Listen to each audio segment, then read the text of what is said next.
లోకం మారింది, టెక్నాలజీ మారింది. అయినా ఈ కాలంలో చెప్పుడు మాటలు వినేదేంటి? అలా వినేవాళ్ళు ఇప్పుడు కూడా ఉన్నారా? Why not? అధికంగా ఉన్నది వాళ్ళే, కానీ వింటున్నామన్న సంగతి వాళ్ళకి తెలియదు అంతే. అయితే గది చీకటిగా ఉంది, అందులో వస్తువులు చిందరవందరంగా ఉన్నాయి, కానీ అందులో నుంచి మనకు కావాల్సిన వస్తువు తీసుకోవాలి. చేతిలో దీపం కూడా లేదు. హౌ?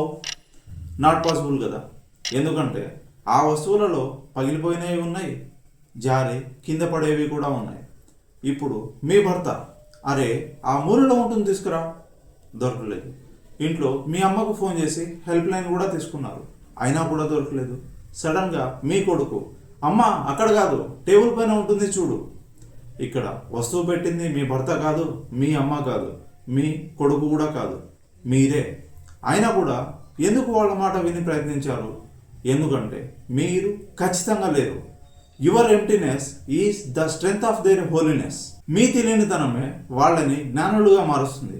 నిజంగా వాళ్ళకు ఏమైనా జ్ఞానం ఉన్నదా అంటే మీకు లేదు అని వాళ్ళకి తెలుసు, వాళ్లకు లేదు అని మీకు తెలియదు. అసలు చెప్పేది చెప్పుడు మాటనా లేక మంచి మాటనా తెలియాలి అంటే ముందు మీకు సరైన అవగాహన ఉండాలి. కానీ ఎందుకు ఉంటుంది? ఇంట్లో కన్నవాళ్ళ మాట వినం, గురువుల మాట వినం, పోనీ ఏమైనా గ్రంథాలు చదువుతామా అంటే అది మనకు నచ్చవు.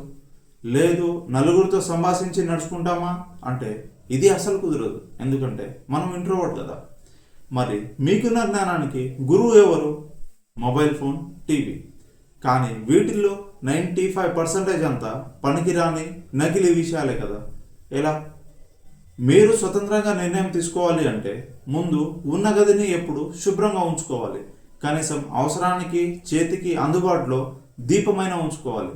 మీరు శుభ్రంగా ఉంచుకోవాల్సిన ఆ గదే మీ మనసు, వెలిగించుకోవాల్సిన ఆ దీపమే జ్ఞానం. కానీ అది ఎలా? Follow the channel.